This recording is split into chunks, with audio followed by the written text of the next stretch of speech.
رب پر کسی طرح غم نبھا رہے ہیں.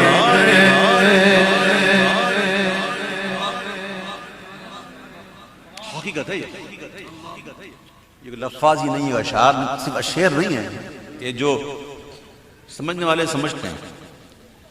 واقعی کیا کریں؟ رسول اکرم زمین رب پر کسی طرح ہم نبھا رہے ہیں.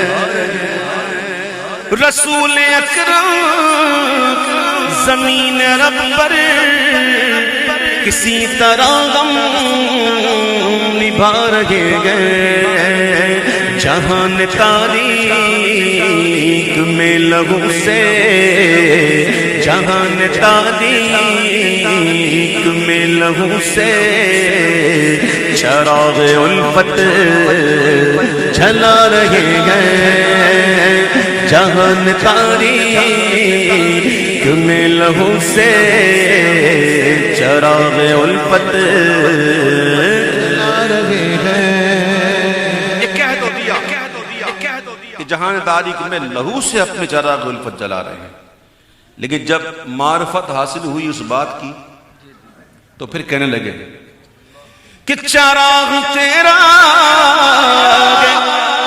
نور تیرا بدن بھی تیرا لہو بھی تیرا. چراغ تیرا ہے، نور تیرا بدن بھی تیرا ہے، لہو بھی تیرا.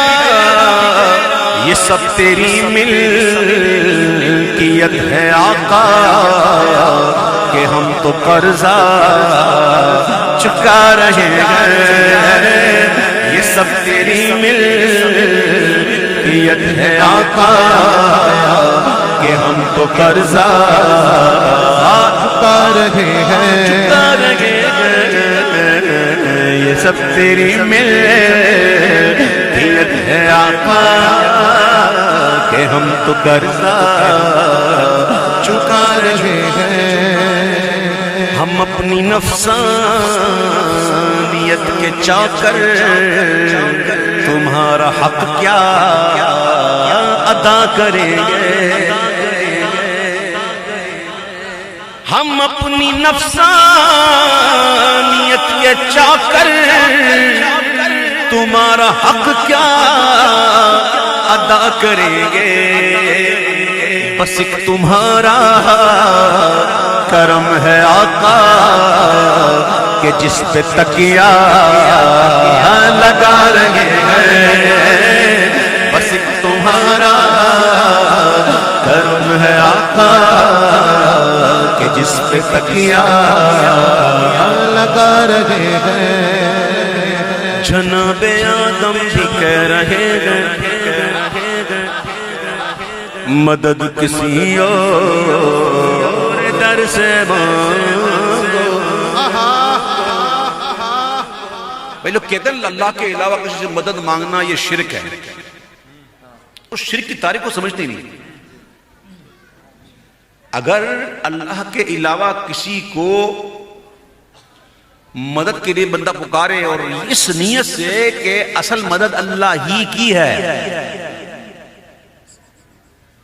اصل مدد اللہ ہی کی ہے، اور وہ بندہ اللہ کی عطا سے وسیلہ بنا، یہ شرک نہیں ہے. اگر یہ شرک معاذ اللہ ہوتا تو قیامت کے دن آدم علیہ السلام کا شرک کی دعوت دیں گے. سب کو کہیں گے اذهبوا الى غیری، تو یہ شرک کی دعوت ہوگی نا.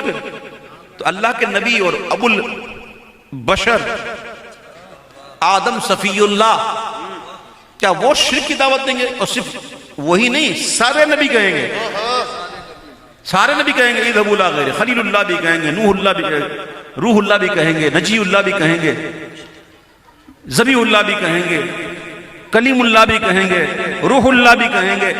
سارے انبیاء کہیں گے اذهبوا الى غیری، کسی اور کے پاس جا. تو ثابت ہوا کہ اللہ کے علاوہ کسی اور سے مدد مانگنا یہ جان کر کے اللہ ہی کی مدد ہے، یہ شرک نہیں ہے۔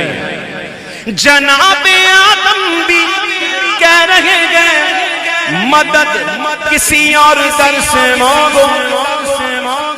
چلو ابھی حضور کا فرمان بھی سناؤ نا، اب حضور کا فرمان سنو صلی اللہ علیہ وسلم۔ آقا فرماتے کل قیامت کا دن ہوگا، کل قیامت کا دن ہوگا۔ اچھا یہ حدیث سنانے سے پہلے اور حضور یہ فرمان سنانے سے پہلے کیا کر رہے ہیں؟ ایک صحابی رسول ہیں، قرآن بہت اچھا پڑھ رہے ہیں،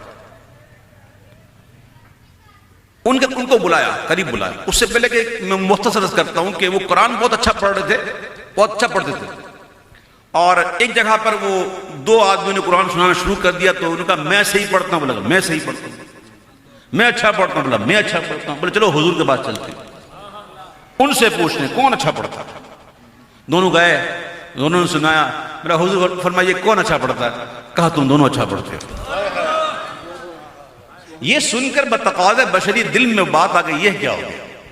اب مثلا ہمارے اسد اتاری صاحب جو ہیں بہت اچھا پڑھتے ہیں، ٹھیک ہے، اور کوئی ان سے نیچے ذرا ہو اور ان کے درمیان مقابلہ ہو جائے اور کوئی پوچھے کہ کون اچھا پڑھتا ہے تو کہا دونوں اچھا پڑھتے ہو، تو بولے یار یہ کیا بات ہے، اس کو تو سر کا پتہ نہیں ہے، وہ یار دونوں اچھا۔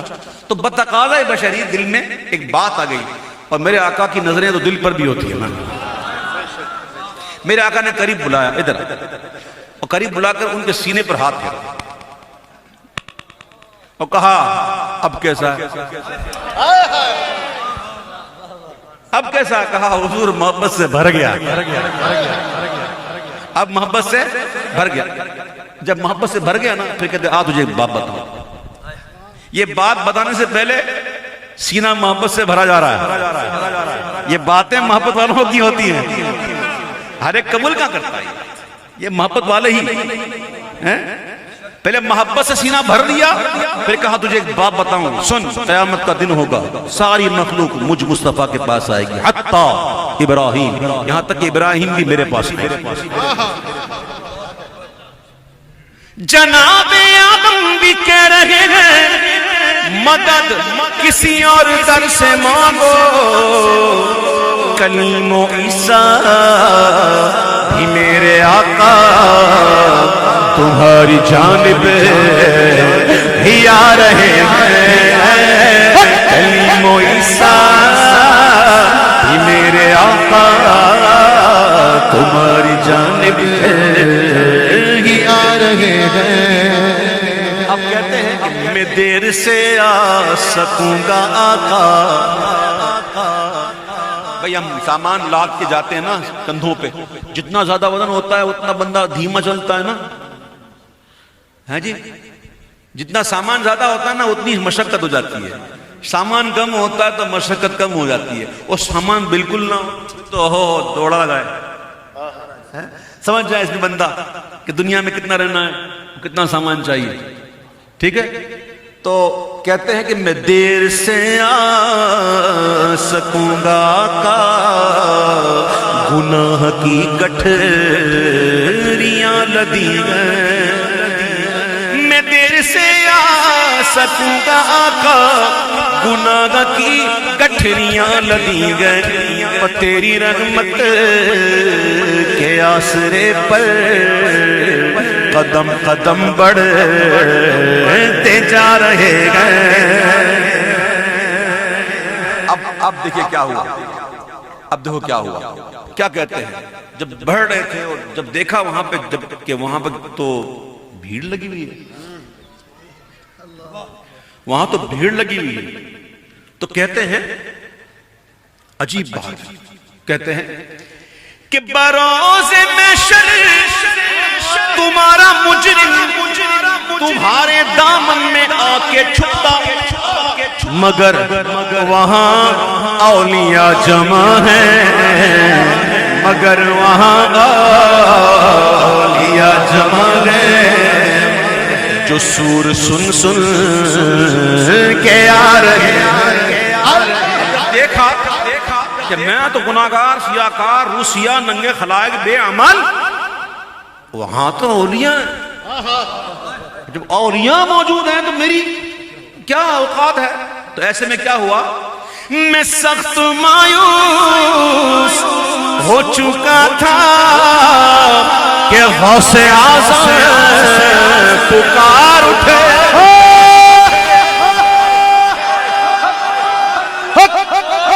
یہ قادری کھونٹا کوئی معمولی کھونٹا نہیں ہے. اللہ ہاں جی، غوث پاک ہمارے بڑے پیر، ہاں جی، یا وڑا پیر ہر بلا چیر، یا وڑا پیر ہر بلا، یا وڑا پیر، یا وڑا پیر. میں سخت مایوس ہو چکا تھا کہ غوث اعظم پکار اٹھے. اے میرے نانا، کہ میرے نانا میرے مریدوں کو جانے کب سے بلا رہے ہیں. کہ میرے نانا میرے مریدوں کو جانے کب سے بلا رہے ہیں. بلا رہے، بلا رہے، بلا رہے، بلا رہے ہیں. کہ میرے نانا میرے مریدوں کو جان کب سے بلا رہے ہیں، بلا رہے ہیں، بلا رہے ہیں. اب یہ شعر سمجھیے گا. بیٹھو بیٹا، بیٹھ جاؤ میری بچی، بیٹھ جاؤ. یہ صوفیہ نے لکھا ہے کتابوں میں کہ اللہ کی محبت اگر بڑھ جائے نا تو کبھی بھی اس پہ گھمنڈ نہ کرے کہ مجھے محبت ملی ہے اور میں جناب بہت ہی اونچا ہو گیا ہوں. کبھی نہ کرے. کیوں؟ اس لیے کہ اللہ کی محبت تجھے اس لیے ہے کہ وہ تجھ سے محبت کرتا ہے. اللہ اگر وہ نہ کرتا نا تو تو کچھ نہیں ہوتا. سمجھ میں بات؟ میں اکثر محفل میں یہ بات کرتا ہوں کہ توجہ توجہ توجہ. پتہ ہے کیوں کرتا ہوں؟ اس لیے کہ الحمدللہ کچھ مطالعہ کیا ہوا، کچھ کتب تصوف میں نے پڑھی ہوئی ہے. اس میں ایک کتاب ہے 7 سنابل، حضور میر عبد الواحد بلگرامی رحمۃ اللہ تعالیٰ علیہ کی لکھی ہوئی کتاب. ایک جگہ پر انہوں نے جو بات لکھی ہے نا وہ بڑی کمال کی لکھی ہے، بہت کمال کی بات. توجہ سمجھو. آپ فرماتے ہیں کہ ذکر میں غفلت نہیں ہونی چاہیے. فرماتے ہیں کہ ذکر میں غفلت ذکر نہ کرنے سے بدتر ہے. سمجھ بھائی نہیں بات؟ سمجھاؤں تھوڑا کھلا. ایک ہوتا ہے ذکر کرنے والا، ایک ہوتا ہے ذکر نہیں کرنے والا. جو ذکر نہیں کرتا، ایک کرتا ہے ذکر کرتا ہے. تو ذکر نہ کرنے والا بہتر نہیں ہے نا؟ وہ تو بری بات ہے نا. ذکر کرنی چاہیے اللہ کا، کثرت سے کرنا چاہیے، ہے نا؟ تو ایک ہوتا ہے ذکر کرنے والا، ایک ہوتا ہے ذکر نہ کرنے والا. لیکن کہتے ہیں ذکر کر رہا ہے اور توجہ نہیں، تو ایسا ذکر جو ہے وہ اس سے بھی بدتر ہے جو ذکر نہ کرے. فرماتے ہیں کہ عارف جب ذکر کرتا ہے تو ایک وقت اس پر ایسا آ جاتا ہے کہ وہ ذکر کو بھی بھول جاتا ہے، وہ مذکور پر توجہ ہوتی ہے. وہ ذکر کو بھی بھول جاتا ہے، وہ زبان بھی اس کی بند ہو جاتی ہے. وہ ذکر کرتے کرتے ذکر کو بھی بھول جاتا ہے اور اس کی توجہ مذکور کی طرف ہو جاتی ہے. یہ ہے اعلیٰ مقام. اسی لیے میرے پیارے بھائیوں کہتے ہیں محفل میں آیا کرو، توجہ دیا کرو. کہیں ایسا نہ ہو کہ الٹا گناہ سر پہ پڑ جائے. میری باتوں کو سمجھنے کی کوشش کیا کرو بہت توجہ کے ساتھ، بہت توجہ کے ساتھ. اب سنیو، ضمن بات نکل گئی تھی، میں نے کہہ دیا کہ ہم محبت کرتے ہیں. کیوں؟ اس لیے کہ وہ کرتے ہیں، وہ کرتے ہیں. اگر ان کی نظر نہ ہوتی تو ہم ادھر ہوتے. بلکہ ایک اور واقعہ میں سناؤں میں آپ کو. یہ بھی میں نے کتاب میں پڑھا. ایک پیر صاحب نے نقشبندی سلسلے کے، اور ان کے ملفوظات میں نے پڑھے، نقشبندی سلسلے کے بزرگ نے اپنے ایک مرید سے کہا، بڑی محبت سے کہا کہ اے ہمارے مرید، ہم تم سے پیار کرتے ہیں، تم ہم سے پیار کرتے ہو. تو یہ سن کر مرید جو ہے وہ ذرا شرمایا اور کہا، حضور میں اس لائق کہا کہ آپ مجھ سے محبت کریں، میں آپ سے محبت کرتا ہوں۔ یہ سننا تھا کہ پیر صاحب نے کہا خاموش ہو جا اور چپ ہو جا تاکہ تیرا راز تجھ پہ کھل جائے۔ تھوڑی دیر ہوئی تو اس مرید کے دل سے پیر کی محبت نکل گئی۔ جب محبت نکل گئی تو پیر نے پوچھا ہاں بول، ہے محبت ہے؟ بولا نہیں۔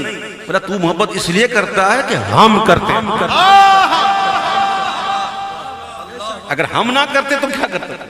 ہائے ہائے، سمجھدار کو شر کافی ہے۔ یہ آج ہم یہاں بیٹھے ہوئے ہیں نا، خدا کی قسم ان کی نظروں میں ہے۔ اگر ان کی نظروں میں نہ ہوتے تو اس وقت ہم کہاں بیٹھے ہوتے؟ ہم بھی لحاف اوڑے ہوئے ہیں، اسی چلا کے سوئے ہوتے۔ ہمارا غمخوار بھی ہے کوئی، کسی کو ہم سے بھی ہے محبت، ہمارا غمخوار بھی ہے کوئی، کسی کو ہم سے بھی ہے محبت، تمہاری نعتیں سن کے سنا کے، تمہاری نعتیں سنا سنا کر زمان بھر کو جتا رہے ہیں، تمہاری نعتیں سنا سنا کر زمان بھر کو جتا رہے ہیں۔ اور تمہارے دربار تمہاری سرکار والا شان حروف اشرف کی آبرو کیا، تمہاری سرکار والا شان حروف اشرف کی آبرو کیا، وہاں تو حسان نعت خواں ہے، رضا بھی نغمے سنا رہے ہیں، وہاں بھی حسان نعت خواں ہے، رضا بھی نغمے سنا رہے ہیں۔